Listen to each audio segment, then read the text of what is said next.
नमस्कार दोस्तों। मतलब का रिश्ता, दिल को छू लेने वाली कहानी। एक गांव में एक बड़ा साहूकार रहता था। वह साहूकार बहुत ही पैसे वाला था। आसपास में कई गांवों में उसका बड़ा नाम था, लेकिन वह एक घमंडी आदमी था। उसे अपने पैसों का, अपने रुतबे का और अपने नाम का बड़ा घमंड था।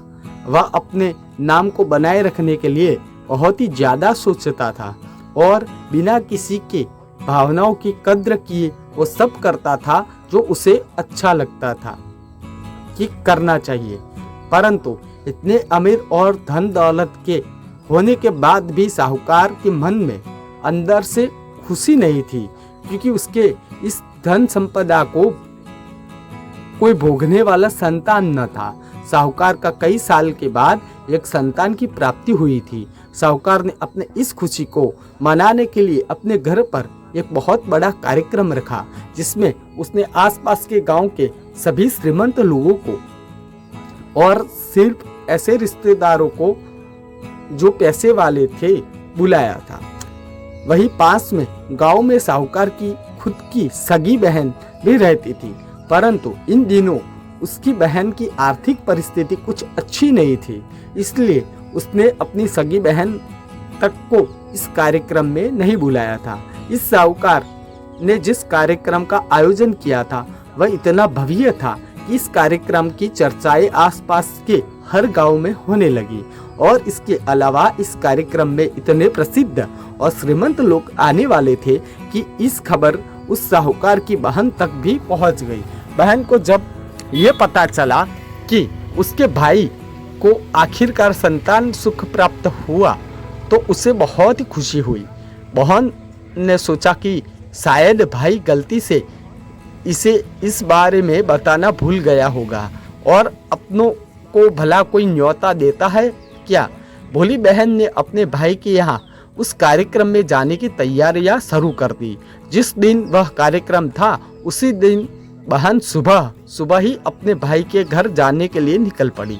रास्ते में अपने पुराने मैले कपड़े देखकर उसे ख्याल आया कि अगर किसी और के घर में जाना होता तो मैं ऐसे कपड़ों में जाने की सोचती भी नहीं, लेकिन मैं तो अपने घर मेरे मायके जा रही हूँ, वहाँ मुझे ये सब सोचने की कोई ज़रूरत नहीं है। भाई को तो बस खुशी होगी बहना आई है।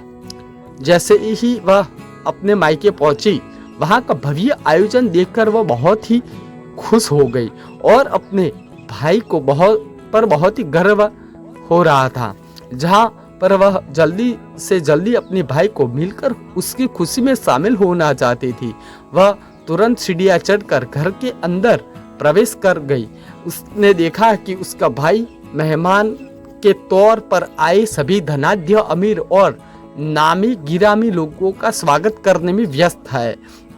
बहन जैसे ही अपने भाई की तरफ उससे मिलने के लिए गई, उसके भाई की नजरें उस पर पड़ गई और अपने बहन को ऐसे मैले पुराने कपड़े में देखकर भाई ने उसका मिलना तो दूर बल्कि तुरंत ही बहाना बनाकर वहां से निकल गया। बहन ने सोचा, इतने लोगों में बेचारा अकेला भाई क्या क्या करे, जरूर उसे कुछ काम याद आया होगा, इसलिए वहां से चला गया होगा। बहन बाद में अपनी भाभी से मिलने गई। भाभी ने उसका स्वागत किया और उसे खाना खाने के लिए आग्रह किया। बहन ने सोचा, ठीक है, पहले खाना खा लेती हूँ, फिर बाद में आराम से भाई से मिल लूँगी।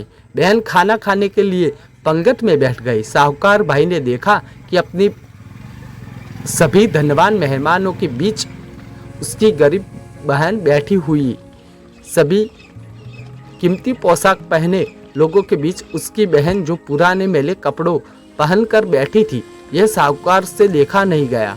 उसने अपनी बहन को उसके पास बुलवाया, भला बुरा सुनाया और वहां से जाने के लिए बोला। बहन ने अपने सपने भी नहीं सोचा था कि उसके साथ कभी ऐसा व्यवहार भी हो सकता है, और वह भी अपने खुद के मायके में। अपना अपमान होने के बाद वह बहन तुरंत अपने घर ससुराल जाने के लिए चल पड़ी। बहन उस वक्त पचा ही नहीं पा रही थी कि उसके अपने भाई ने उसके साथ इतना बुरा व्यवहार किया है। उसके आंखों में आंसू नहीं थम रहे थे। रास्ते में उसे अपनी पुरानी दोस्त मिली। उसे दोस्त ने उसे रोने का कारण पूछा। हालांकि बहन दोस्त को कुछ भी नहीं बताना चाहती थी, लेकिन दोस्त के बार बार पूछने पर उसने उसके साथ हुई सारी घटना बता दी। उसकी दोस्त एक समझदार महिला थी और काफी प्रैक्टिकल सोचने वाली थी। उसने कहा, अगर तुम मेरी एक बात मानो तो एक दिन तुम्हारा भाई खुद तुम्हें अपने यहाँ बुलाएगा और तुमसे माफी मांगेगा। बहन ने उसे कहा कि मैं तुम्हारी हर बात मानूंगी, बताओ मुझे क्या करना होगा। दोस्त ने कहा कि तुम इस अपमान को, इस दुख को एक दिशा दे दो और कोई गृह उद्योग शुरू कर दो। इसमें इतनी मेहनत करो कि उस काम में तुमसे अच्छा कोई भी ना हो। बहन को अपने दोस्त की ये बात सही लगी। उसने घर पहुंचकर अपने आंसू पोंछे और उसी दिन से एक गृह उद्योग शुरू किया। उसने दिन रात मेहनत की, अपने साथ कई और गांव की महिलाओं को जोड़ा और देखते ही देखते उसका गृह उद्योग चल पड़ा। कुछ ही सालों में के आसपास के 50 गांव में उसका नाम और रुतबा काफी बढ़ गया और अब वह पैसों के मामले में अपने भाई से भी ज्यादा बड़ी बन गई। भाई को भी जब ये पता चला कि उसकी बहन इतनी श्रीमंत हो गई है तो उसने सोचा कि एक बार उससे मिलकर आया जाए। वह अपने बहन को मिलने के लिए घर पहुंचा तो बहन ने उसका किसी राजाओं की तरह स्वागत किया, उसके पसंद का खाना खिलाया। बहन का ऐसा व्यवहार देखकर भाई को अपनी पिछली गलती का एहसास हुआ, इसलिए उसने अपने बहन को अपने घर होने वाली पूजा के लिए आमंत्रित किया। कुछ ही दिन बाद अपनी बहन अपने भाई के यहाँ उस पूजा के लिए पहुँच गई। जैसे ही बहन अपने भाई के घर में पहुंची, उसका भाई उसके स्वागत के लिए दरवाजे में ही खड़ा था। अपनी बहन महंगी गाड़ी में आई थी, उसके बहुत ही कीमती साड़ी और उससे भी ज्यादा कीमती गहने दागिने पहने रखे थे। बहन का ऐसा ठाट बाट देखकर सिर्फ भाई नहीं बल्कि उसका पूरा गांव दंग रह गया। भाई दौड़कर आया और बहन की गाड़ी का दरवाजा खोलकर उसे बाहर आने के लिए कहा और बड़े प्यार से उसे पूजा का प्रसाद ग्रहण करने के लिए बुलाया। बहन को इस बार 12 पकवान परोसे गए थे। चांदी की थाली में उसे खाने दिया गया था। वह साथ में एक सोने की चम्मच भी रखी गई थी। उसके बैठने के लिए बेशकीमती पाठ रखा गया था। बहन को ये सब देखकर उसके वह पुराने दिन याद आ गए जब भाई ने उसे बिना खाना खिलाए भला बुरा कहकर वापस लौटा दिया था। मानवता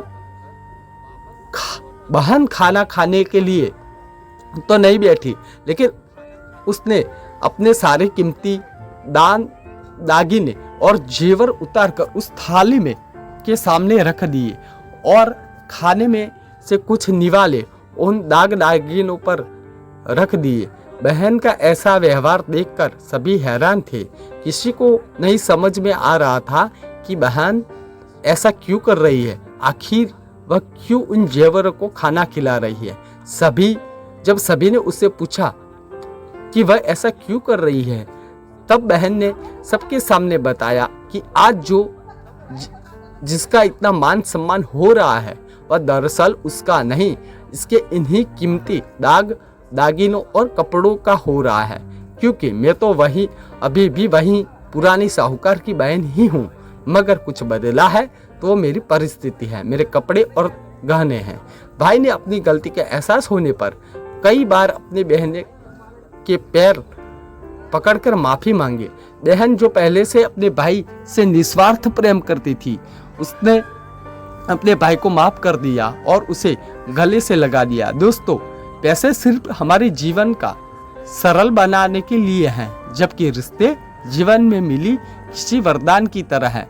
अगर उन्हें सच्चे मन से और निस्वार्थ भाव से निभाए जाएं तो पैसा खर्च हो जाएंगे तो आप बाद में भी कमा सकते हो, मगर रिश्ते खर्च हो जाएं, टूट जाए तो जिंदगी का सारा धन भी आपको उसे वापस नहीं दिला सकता। दोस्तों, तो ये थी हमारी आज की कहानी। ये कहानी आपको कैसी लगी वो हमें कमेंट करके ज़रूर बताइएगा। साथ ही इस कहानी को अपने दोस्तों के साथ, परिजनों के साथ ज़्यादा से ज़्यादा शेयर कीजिएगा और चैनल को सब्सक्राइब कीजिएगा। मिलते हैं अगले वीडियो में, तब तक के लिए जय हिंद, धन्यवाद।